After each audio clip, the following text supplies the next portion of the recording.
ಆಗ್ಯದ.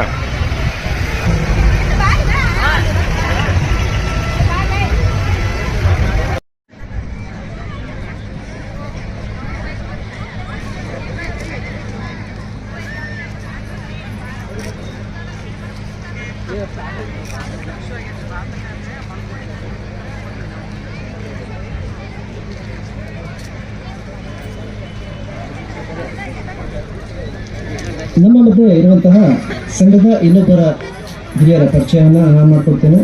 ಶ್ರೀಯುತ ರಾವ್ ಸಾಹೇಬ್ ಮೂಲತಃ ಅಥಣಿ ತಾಲೂಕಿನ. ತಾಸು ಬೇಕು, 12 ತಾಸು ನಿದ್ದೆ ಮಾಡ್ತದೆ ಬೆಕ್ಕು. ಒಂದು ನಾಯಿ ನಿದ್ದೆಯಿಂದ ಎದ್ದೇಳ್ಬೇಕಾದ್ರೆ 14 ತಾಸು ಬೇಕು. 14 ತಾಸು ನಾಯಿ ನಿದ್ದೆ ಮಾಡ್ತದೆ. ಇನ್ನೊಂದು ಕೋಲ ಅಂತ ಒಂದು ಪ್ರಾಣಿ ಇದೆ. ಆ ಪ್ರಾಣಿ highest sleeping animal in this world. ಅದು ನಿದ್ದೆಯಿಂದ ಎದ್ದೇಳ್ಬೇಕಾದ್ರೆ 24 ತಾಸು ನಿದ್ದೆ ಮಾಡ್ತದೆ. 12 ತಾಸು ನಿದ್ದೆ ಮಾಡಿ ಏಳು ಪ್ರಾಣಿ ಬೆಕ್ಕ, 14 ತಾಸು ನಿದ್ದೆ ಮಾಡಿ ಏಳು ಪ್ರಾಣಿ ನಾಯಿ, 24 ತಾಸು ನಿದ್ದೆ ಮಾಡಿ ಏಳು ಪ್ರಾಣಿ ಕೊಲ. ಮತ್ತು ಒಂದ್ಸಲ ನಿದ್ದೆ ಹೋದವ ಎಂದೂ ಏಳಲಾರ್ದವ ಪ್ರಾಣಿ ಯಾರು ಇದ್ನಂದ್ರ ಬಹುತೇಕ ಹಿಂದೂ ಏನೋ ಅಂತ ನನಗನಿಸ್ತಿತ್ತು ಮುಂಚೆ.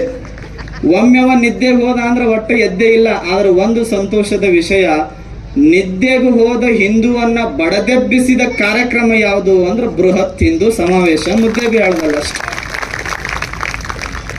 ಒಬ್ಬ ಕೃಷ್ಣಮೂರ್ತಿ ಅಂತ ತಬಲಾ ವಾದಕರಿದ್ರು.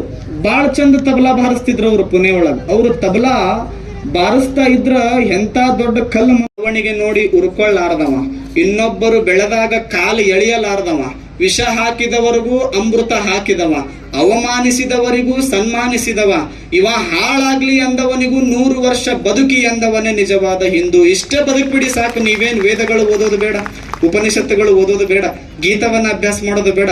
ಸದಾ ಈ ಪ್ರೀತಿ ಒಳಗೆ, ಈ ಎದಿ ಒಳಗೆ ಒಂದಿಷ್ಟು ಪ್ರೀತಿ ಇರ್ಲಿ, ಈ ತಲೆಯಾಗ ಒಂದಿಷ್ಟು ಚಲೋ ವಿಚಾರಗಳಿರ್ಲಿ. ಬದುಕು ಯಾರೇ ದ್ವೇಷ ಮಾಡ್ಲಿ ನಮಗ, ನೀ ಆರಾಮಿರಪ್ಪ ಪ್ರೀತಿಯಿಂದ ಅಂತ ಬಯಸಿ ಬಿಡ್ರಿ. ನಿಮ್ಗಿಂತ ಜಗತ್ತೊಳಗೆ ಯಾವ ದೊಡ್ಡವಾಗಂಗಿಲ್ಲ.